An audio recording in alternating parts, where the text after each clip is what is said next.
Hey guys, in this video I'm going to show you how to download ChatGPT text-to-speech audio output. If you find this video helpful, please consider to like this video and subscribe to my channel. In saying that, let's just jump straight into the video. Okay, so if you've been trying to go ahead and download the voice in your ChatGPT chats where it says read aloud, you probably noticed there's no download button. So at this point in time, you can't download it directly from ChatGPT.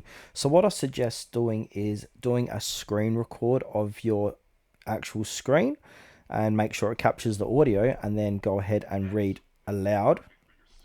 Do make sure you capture all the audio and then come to a site that's going to go, it's a free online tool to extract audio from video. So you can just do a Google search for any free audio extraction tool, and basically you want to go ahead and upload that video or that screen capture, and then we can go ahead and grab the MP3 from that video. And also you can go ahead and choose part of the video to extract audio from, so you can go ahead and put in a start time and an end time and click on extract audio.